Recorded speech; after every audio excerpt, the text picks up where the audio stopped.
ఏపీలో పోలింగ్ ముగిసిన తర్వాత గెలుపెవరిది అనే విషయం ఆసక్తికరంగా మారింది. అధికార పార్టీ వైసీపీ గెలుస్తుందని కొందరు, ప్రతిపక్ష టీడీపీ జనసేన కూటమి గెలుస్తుందని మరికొందరు భావిస్తున్నారు. గతంలో భారీ తేడాతో ఓటమి పాలైన టీడీపీ ఎలా అయినా సరే అధికారంలోకి రావాలనే ఉద్దేశంతో జనసేన బీజేపీతో పొత్తు పెట్టుకుంది. మరి ఈ ఎగ్జిట్ పోల్స్ ఎలా ఉన్నాయో చూద్దాం. Today's Chanakya exit poll. TDP కూటమి 114 నుంచి 125 సీట్లు, వైసీపీ 39 నుంచి 49. ఇక లోక్సభ టీడీపీ 17 నుంచి 18, వైసీపీ 6 నుంచి 7. People's Pulse exit poll. TDP 95 నుండి 110, వైసీపీ 45 నుండి 60, జనసేన 14 నుండి 20, బీజేపీ 2 నుండి 5. ఇక People's Pulse exit poll Lok Sabha survey. TDP 15, YCP 5, Janasena 2, BJP 3. Aara Mastan exit poll. YCP 94 నుండి 104, టీడీపీ కూటమి 71 నుంచి 81.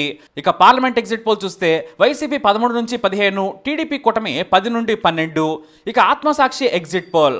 వైసీపీ 98 నుండి 116, టీడీపీ కూటమి 59 నుండి 77. ABP C voter exit poll. దీని ప్రకారం ఎన్డీఏ కూటమికి 52.9% ఓట్లు పోలయ్యాయి, వైసీపీకి 41.7% ఓట్లు పోలయ్యాయి.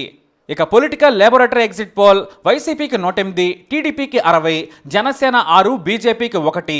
Pioneer poll strategies exit poll. TDP కూటమికి 144, వైసీపీకి 31. ఇక కేకే ఎగ్జిట్ పోల్.